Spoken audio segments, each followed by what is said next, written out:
Support groups for older women can be a powerful tool for breaking isolation and offering information. In this segment, older women and advocates describe the benefits of support groups specifically designed for older women. At first, I was a little leery because I know when I came in, I started talking and I broke down, which everybody do, cry, which is good, like I said. And then knowing, too, that you're not alone. The group helped me gain my self-esteem back. I walked proud, my head up.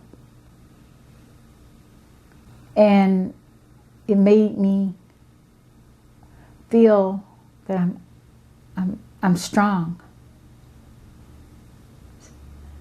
Felt like I could take on a lion if I had to. I think that group work is even more valuable in some ways than doing one-on-one counseling.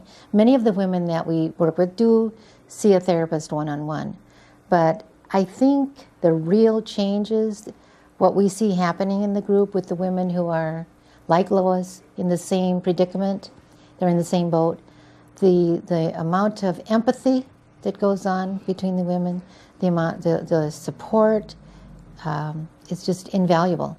The group helped me to be a survivor, and I am. We opened Safe Options for Seniors 6 years ago, and our focus at that time we thought would be a support group. We opened it up and we got one response. So we started asking the seniors who were victims what they wanted, and they said they wanted someone to talk to. So we did individual counseling. Well, after a while, we needed to close their cases, and they were like, oh no, who am I going to talk to?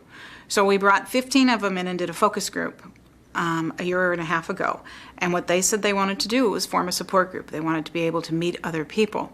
And what they had inadvertently done is met each other in some social functions we've had for clients.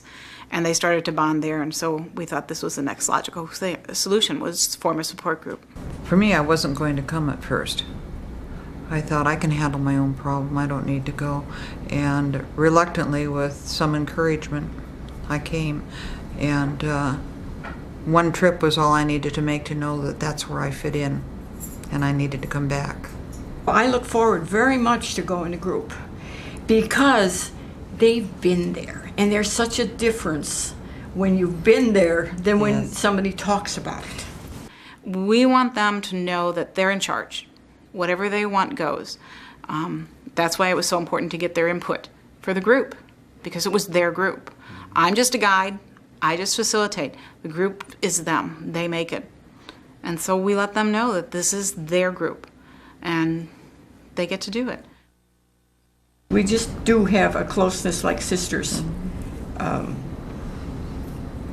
And we know when we go home, if you're feeling really bad and on the verge of tears, you can call somebody. And they don't give you a lot of sugar-coated stuff. I mean, they listen to you and they know where you're coming from. And sometimes just having them listen to you.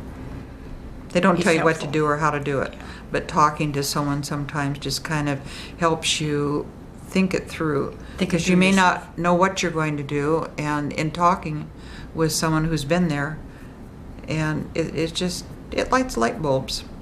I didn't know if it was going to help me or if I was going to be able to help someone else. I just sort of came in blank. And now? Oh, I feel like I'm not pigeonholed into a certain mold or anything like that. I'm not somebody's wife, I'm not somebody's mother or grandmother or classmate or whatever. I'm just me. I can be just completely me with this group. I feel very confident that no matter, if I wanted to stand on my head, you'd probably clap and say, yeah, there to go, way to go or something. I think what's wonderful about a group like ours is even though we have support from, say, our children or whatever, many times it's connected with what they want out of us. Oh, yeah. And when in this group, nobody is looking for anything to get from us except camaraderie and companionship. And we can say things that we would not say outside of our group. And we know that when we say it, someone's not going to go out and say to their neighbor or their close friend, hey, did you know what happened to so-and-so? We know that they're not going to talk about it. And I've had some very serious problems, and I can feel very comfortable talking in the group. When I went through all of this, I felt so alone. And when I come into the group, I find I've got people, I'm not alone anymore. And I think that was a big, you feel nobody's listening to you, nobody cares, nobody understands. And all of a sudden I find this group that we do. We do care. So that's how I found a big difference, a huge difference. I felt alone. I'm not alone anymore.